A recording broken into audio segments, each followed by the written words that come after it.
بسم اللہ الرحمن الرحیم۔ الصلاۃ والسلام علیکہ سیدی یا رسول اللہ وعلی آلہ و اصحابہ سیدی یا حبیب اللہ۔ الصلاۃ والسلام علیکہ سیدی یا نور اللہ وعلی آلہ و اصحابہ سیدی یا رحمت للعالمین۔ بسم اللہ الرحمن الرحیم۔ حضور حدیبیہ میں تھے تو بدیل بن ورقہ جزا کے بعد عروہ بن مسعود جو تک ایمان نہ لائے تھے حضور سے گفتگو کرنے کے لیے حاضر خدمت اقدس ہوئے۔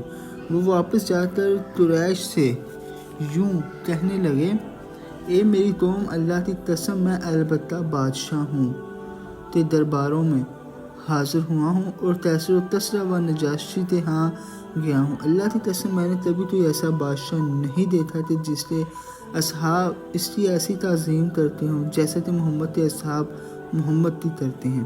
اللہ کی قسم، اس نے جب کبھی کنہتار پھینکا ہے تو وہ اصحاب میں سے کسی نہ کسی کے ہاتھ میں گرا ہے جسے انہوں نے اپنے منہ اور جسم پر من لیا ہے۔ جب وہ اپنے اصحاب کو حکم دیتے ہیں تو وہ اس کی تعمیل کے لیے دوڑتے ہیں، اور جب وضو کرتے ہیں تو ان کے وضو کے پانی کے لیے باہم جگرنے کی نوبت پہنچنے لگتی ہے، اور جب وہ کلام کرتے ہیں تو اصحاب ان کے سامنے اپنی آوازیں دھیمی کر دیتے ہیں، اور آذروئے تعظیم ان کی طرف تیز نگاہیں نہیں کرتے۔ انہوں نے تم پر ایک نیک عمر پیش کیا ہے، اسے قبول کر لو۔ حضرت طلحہ بن عبید اللہ تمیمی روایت کرتے ہوئے ہیں کہ رسول اللہ صلی اللہ علیہ وسلم کے اصحاب نے ایک جاہل عربی سے کہا تھے، حضور سے دریافت کرو کہ قرآن میں جو سورہ احزاب میں آیا ہے ترجمہ ہے، بعض مسلمانوں میں سے وہ مرد ہیں کہ سچ کیا انہوں نے وہ عہد جو اللہ سے باندھا تھا، بعض ان میں سے وہ ہیں جو پورا کر چکا کام اپنا۔ اس آیت میں صحابہ کرام حضور سے سوال کرنے کی جرأت نہ کیا کرتے تھے، وہ آپ کی توقیر کیا کرتے تھے اور آپ سے ہیبت کھاتے تھے۔ اس عربی نے آپ سے سوال کیا تو آپ نے منہ پھیر لیا، دوبارہ پوچھا تو بھی آپ نے اس سے منہ پھیر لیا۔ پھر میں مسجد کے دروازے سے سبز کپڑوں میں نمودار ہوا۔ جب رسول اللہ نے مجھے دیکھا تو فرمایا کہ وہ سائل کہاں ہے؟ عربی نے کہا، یا رسول اللہ میں ہوں۔ حضور نے میری طرف اشارہ کرتے فرمایا، یہ ان میں سے ہے جس نے اپنا عہد پورا کیا۔ حضرت انس روایت کرتے ہیں کہ رسول اللہ اپنے اصحاب مہاجرین و انصار میں تشریف لاتے اور بیٹھے ہوئے ہوتے، ان کے درمیان حضرت ابو بکر و عمر بھی ہوتے، ان میں سے سوائے حضرت ابو بکر و عمر کے کوئی حضور کی طرف نظر نہ اٹھاتا۔ وہ دونوں حضور کی طرف نظر اٹھا کر دیکھتے اور حضور کی طرف نظر اٹھا کر دیکھتے، وہ دونوں حضور کی طرف دیکھ کر تبسم فرماتے اور حضور ان کی طرف دیکھ کر تبسم فرماتے۔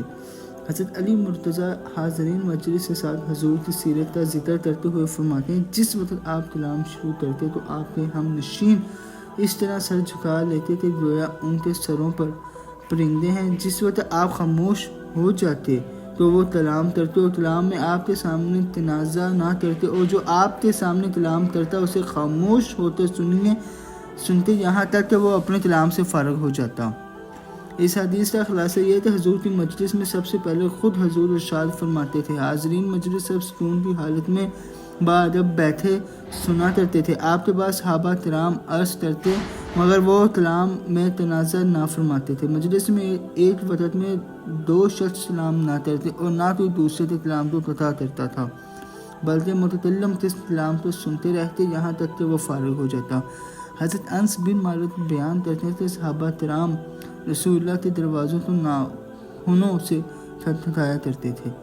رسول اللہ عمرے کے ارادے سے روانہ ہوئے، جب حدیبیہ میں پہنچے تو قریش ڈر گئے، اس لیے آپ نے حضرت عثمان غنی کو مکہ میں بھیجا اور ان سے فرمایا کہ تم قریش کو اطلاع دے دو کہ ہم عمرے کے لیے آئے ہیں، لڑائی کے لیے نہیں آئے۔ یہ بھی فرمایا کہ ان کو دعوت اسلام دو اور مسلمان مردوں اور عورتوں کو جو مکہ میں ہیں فتح کی بشارت دو۔ راستے میں حضرت ابان بن سعید اموی جو اب تک ایمان نہ لائے تھے حضرت عثمان سے ملے، انہوں نے حضرت عثمان کو جوار دی اور اپنے پیچھے گھوڑے پر سوار کرتے مکہ میں لے آئے۔ حضرت عثمان نے رسول اللہ کا پیغام پہنچایا۔ حدیبیہ میں مسلمان کہنے لگے کہ عثمان خوش نصیب ہے جس نے بیت اللہ کا طواف کر لیا۔ یہ سن کر رسول اللہ فرمانے لگے کہ میرا گمان ہے کہ عثمان ہمارے بغیر طواف کعبہ نہ کریں گے۔ اسی اثناء میں یہ غلط خبر اڑی کہ حضرت عثمان مکہ میں نعوذ باللہ قتل کر دیے گئے ہیں۔ اس لیے رسول اللہ نے مسلمانوں سے بیعت رضوان لی۔ حضرت عثمان چونکہ مکہ میں تھے، اس لیے حضور انور نے اپنا دایاں ہاتھ بایاں ہاتھ پر مار کر ان کو بیعت شرف میں داخل کیا۔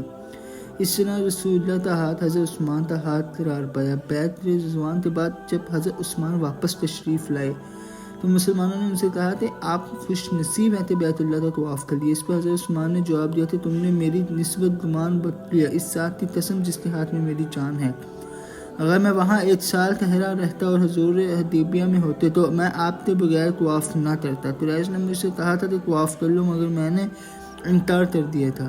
حضرت عثمان دنی کا یہ ادب قابل غور ہے کہ کفار مکہ آپ سے کہہ رہے ہیں کہ تم بیت اللہ کا طواف کر لو، مگر آپ جواب دیتے ہیں کہ مجھ سے یہ ہرگز نہیں ہو سکتا کہ اپنے آقا نامدار صلی اللہ علیہ وسلم کے بغیر اکیلا طواف کروں۔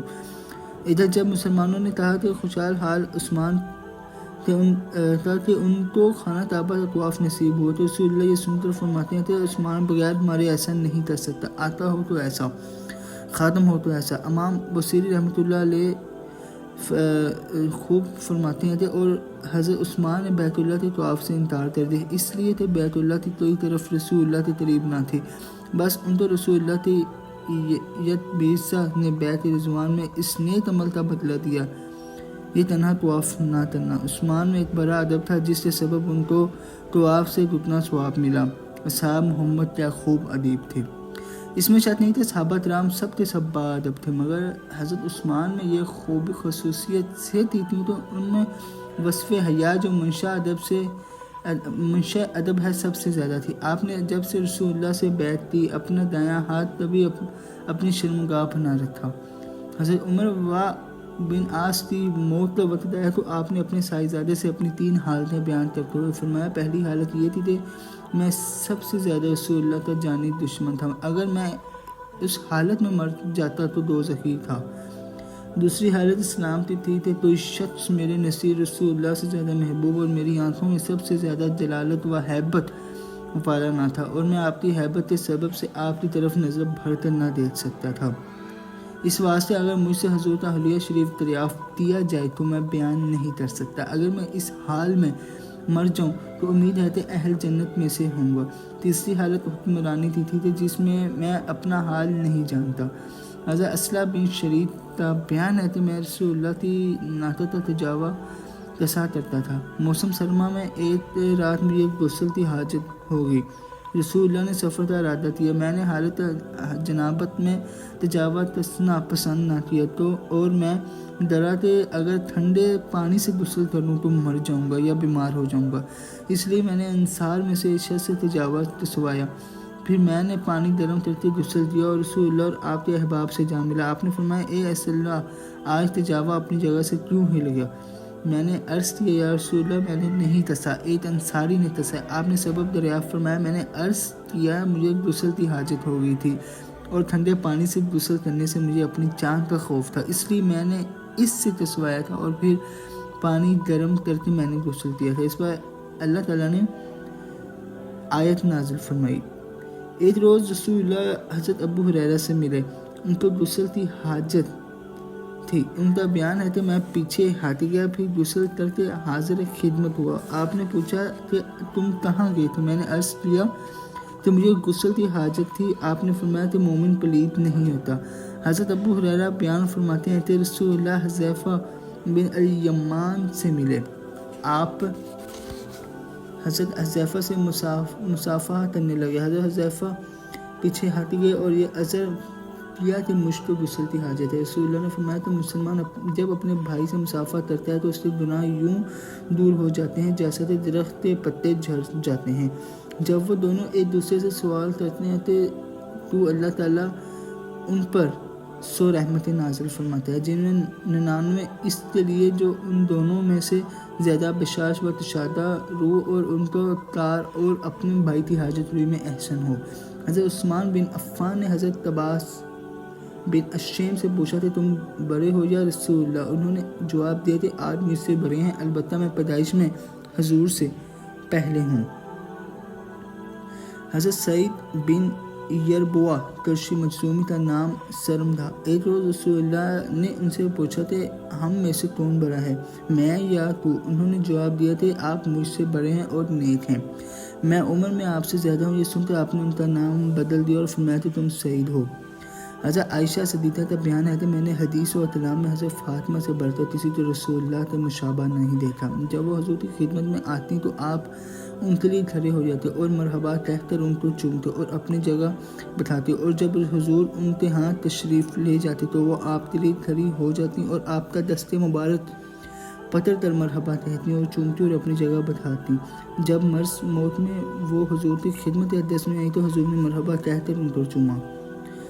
دو یہودی حضور اقدس کی خدمت میں حاضر ہوئے اور انہوں نے آپ سے مظاہر نشانیاں دریافت کی۔ آپ نے بیان فرما دیں تو انہوں نے آپ کے دونوں ہاتھ مبارک اور دونوں پاؤں مبارک کو بوسہ دیا اور کہا کہ ہم گواہی دیتے ہیں کہ آپ پیغمبر ہیں۔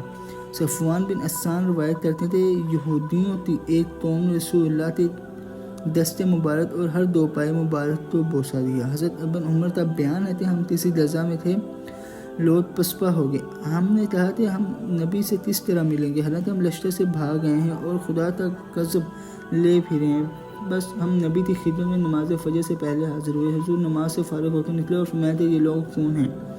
ہم نے عرض کیا کہ ہم فراری ہیں۔ آپ نے فرمایا نہیں بلکہ تم اتاری ہٹ کر حملہ کرنے والے ہو۔ یہ سن کر ہم نے حضور کے دست مبارک کو بوسہ دیا۔ آپ نے فرمایا کہ میں تمہارا گروہ ہوں، میں مسلمانوں کا گروہ ہوں۔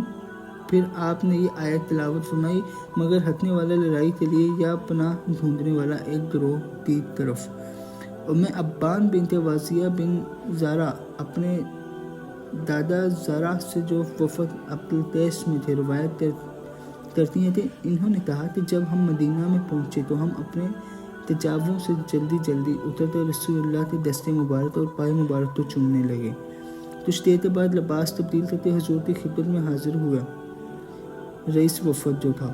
حضور نے فرمایا کہ تم میں دو خصلتیں ہیں جن کو اللہ تعالیٰ دوست رکھتا ہے، حلم و وقار۔ منصب نے عرض کیا یا رسول اللہ یہ خصلتیں مجھ میں کیسی ہیں یا جبلی؟ حضور نے فرمایا جبلی ہیں۔ یہ سن کر منصب نے کہا سب ستائش خدا تو ہیں جس نے مجھے ایسی دو خصلتوں پر پیدا کیا ہے جن کو اللہ اور اللہ کے رسول دوست رکھتے ہیں۔ روایت بہفتی میں ہے کہ منظر نے خدمت اقدس میں حاضر ہوتے حضور کے دست مبارک کو پکڑ کر بوسہ دیا۔ حضرت بریدہ روایت کرتے ہیں کہ ایک عربی رسول اللہ کی خدمت میں حاضر ہوتے کہنے لگا یا رسول اللہ میں اسلام لایا ہوں، مجھے کوئی ایسی چیز دکھائیے جس سے میرا یقین زیادہ ہو جائے۔ آپ نے فرمایا کہ تو کیا چاہتا ہے؟ اس نے عرض کیا کہ آپ اس درخت کو اپنے پاس بلا لیں۔ آپ نے فرمایا کہ تو جا کر اسے بلا لا۔ وہ اس کے پاس گیا اور کہا کہ رسول اللہ تجھے بلاتے ہیں۔ یہ سن کر وہ ایک طرف کو جھکا اور اس کی جڑیں اتر گئیں، پھر وہ دوسری طرف کو جھکا اور جڑیں اتری۔ اسی طرح وہ حضور کی خدمت میں حاضر ہوا اور عرض کیا السلام علیکہ یا رسول اللہ۔ یہ دیکھ کر عربی نے کہا مجھے کافی ہے۔ حضور نے اس طرح سے فرمایا کہ اپنی جگہ پر چلا جا، چنانچہ وہ چلا گیا اور اپنی جڑوں پر قائم ہو گیا۔ عربی نے عرض کیا یا رسول اللہ مجھے اجازت دیجیے کہ میں آپ کے سر مبارک اور ہر دو پائے مبارک کو بوسہ دوں۔ حضور نے اجازت دے دی اور اس نے سر مبارک اور ہر دو پائے مبارک کو چوما۔ پھر اس نے عرض کیا کہ مجھے اجازت دیجیے کہ میں آپ کو سجدہ کروں۔ آپ نے فرمایا کہ ایک شخص دوسرے کو سجدہ نہ کرے۔ اگر میں ایسے سجدے کی اجازت دیتا تو عورت کو حکم دیتا کہ وہ اپنے شوہر کو سجدہ کرے کیونکہ شوہر کا اس پر بڑا حق ہے۔ حضرت ابو وضاح مجزومی بیان کرتے ہیں کہ میں اپنے آقا عبداللہ بن صائب کے ساتھ رسول اللہ کی خدمت میں حاضر ہوا۔ میں نے اٹھ کر حضور کے دست مبارک اور پائے مبارک کو بوسہ دیا۔ حضرت مسعود بن مخرمہ ذکر کرتے ہیں کہ میرے والد مخرمہ نے مجھ سے کہا بیٹا مجھے خبر ملی ہے کہ رسول اللہ کے پاس قبائل آئے ہیں جنہیں وہ تقسیم فرما رہے ہیں، مجھے ان کے پاس لے چلیں۔ چنانچہ ہم وہاں حاضر ہوئے۔ اس وقت رسول اللہ اپنے دولت خانہ میں تھے۔ والد نے مجھ سے کہا بیٹا نبی تو میرے واسطے بلا دو۔ مجھ پر یہ امر ناگوارا گزرا۔ میں نے کہا کیا میں تمہارے واسطے نبی کو آواز دوں؟ میرے والد نے کہا بیٹا وہ جبار نہیں ہے۔ تب میں نے آپ کو آواز دی، آپ نکلے اور آپ کے پاس ایک ڈبہ کی توبہ تھی جس کے کٹمے سونے کے تھے۔ آپ نے فرمایا اے مخرمہ یہ ہم نے تمہارے واسطے چھپا رکھی ہے، اور مخرمہ کو عطا فرما دی۔ حضرت قیس بن سعد بن عبادہ انصاری ذکر کرتے تھے ایک روز رسول اللہ غریب خانے پر تشریف لائے۔ اور دروازے میں فرمایا السلام علیکم ورحمۃ اللہ۔ میرے باپ نے دھیمی آواز سے جواب دیا۔ میں نے کہا آپ رسول اللہ تو اندر آنے کی اجازت نہیں دیتے؟ انہوں نے کہا اس طرح رہنے دیجیے تاکہ حضور ہم پر زیادہ سلام بھیجیں۔ رسول اللہ نے دوسری بار اس طرح سلام کہا۔ حضرت سعد نے دھیمی آواز سے جواب دیا۔ حضور تیسری بار سلام کہہ کر واپس ہو گئے۔ حضرت سعد آپ کے پیچھے نکلے اور اس دیا یا رسول اللہ میں آپ کا سلام سنتا رہا اور دھیمی آواز سے جواب دیتا رہا تاکہ آپ ہم پر زیادہ سلام بھیجیں۔ یہ سن کر حضرت سعد کے ساتھ واپس تشریف لائے۔ آپ نے حضرت سعد کی درخواست پر غسل فرمایا۔ حضرت سعد نے زعفران سے رنگی ہوئی چادر پیش کی جو آپ نے اوڑھ لی اور پھر آپ نے دونوں ہاتھ اٹھا کر بول کر یوں دعا فرمائی۔ بعد ازاں آپ نے کھانا تناول فرمایا۔ جب آپ واپس ہونے لگے تو میرے والد نے سواری کے لیے ایک دراز گوشت پیش کیا جس پر لحاف پڑا ہوا تھا اور مجھ سے کہا کہ ساتھ ہو لو۔ میں حضور کے ساتھ ہو لیا۔ حضور نے مجھ سے فرمایا کہ میرے ساتھ سوار ہو جاؤ۔ میں نے انکار دیا۔ آپ نے فرمایا کہ سوار ہو جاؤ ورنہ واپس ہو جاؤ، اس لیے میں واپس چلا آیا۔ حضرت جابر بن عبداللہ انصاری کے والد بزرگوار بہت سا قرض چھوڑ گئے تھے۔ جب کھجوروں کے توڑنے کا وقت آیا تو حضرت جابر نے رسول اللہ کی خدمت میں یوں عرض کیا آپ کو معلوم ہے کہ میرے والد جنگ احد کے دن شہید ہو گئے اور اپنے اوپر بہت سا قرض چھوڑ گئے ہیں۔ میں چاہتا ہوں کہ قرض خوار آپ کی زیارت کر لیں۔ حضرت جابر نے یوں کہا کہ آپ قرض خواہوں کے پاس چلیے، بلکہ بپاس ادب عرض کیا کہ قرض خواہ آپ کی زیارت کر لیں۔ دل سے دعا اللہ اپنے پیارے رسول پیارے حبیب کے ساتھ ہم پر اپنا فضل اور اپنا کرم فرمائے۔ ختم نبوت زندہ باد، پاکستان پائندہ باد۔ اللہ حافظ۔